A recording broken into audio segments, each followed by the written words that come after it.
كل اللي طالع دلوقتي ناصر منسي خسركم المليارات واللي انتوا دفعتوها والفلوس اللي انتوا دفعتوها. انت كنت كامل سكوادك وانا مش كامل سكوادي، وناصر منسي علم عليكم ولازم لما ينزل يجيب فيكم جون ويعلم عليكم والكلام ده. مين اللي كامل سكواده؟ مين اللي كامل سكواده بالظبط؟ سكواد الاهلي في ماتش الزمالك اهو، هقولك اهو. في حراسة المرمى الشناوي وشوبير. في قلب الدفاع العش ربيعة داري الدبيس محمد هاني واكرم توفيق. في خط الوسط احمد رضا مروان عطية عمرو السولية كريم ندفد واحمد نبيل كوكا وعمر الساعي. في خط الهجوم كان حسين الشحات محمد عبد الله جراديشار وبن شرقي وأسامة أبو علي. دي اسمه ده. دي قائمة الأهلي. قائمة الزمالك كانت مين بقى؟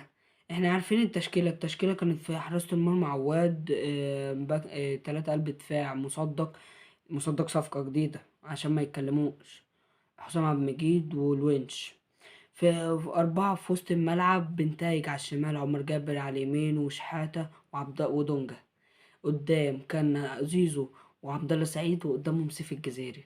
في الدكة بقى مين بقى؟ مصطفى شلبي، ناصر منسي، محمد صبحي، أحمد حسام وأحمد محمود، محمد حمدي، أحمد الجفالي، حسام أشرف ومحمد السيد.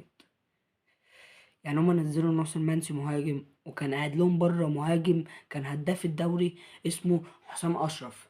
انت عندك اتنين مهاجمين، عندك احمد الجفالي، عندك محمد السيد، عندك محمد حمدي، عندك احمد محمود لاعب كويس، عندك احمد حسام مدافع عدل. مين اللي عندك الغيابات؟ عندك غياباتك كانت ناصر ماهر، محمود جهاد، احمد فتوح، حمزة المسلوسي واحمد حمدي ومحمد عبد الشافي وشيكابالا.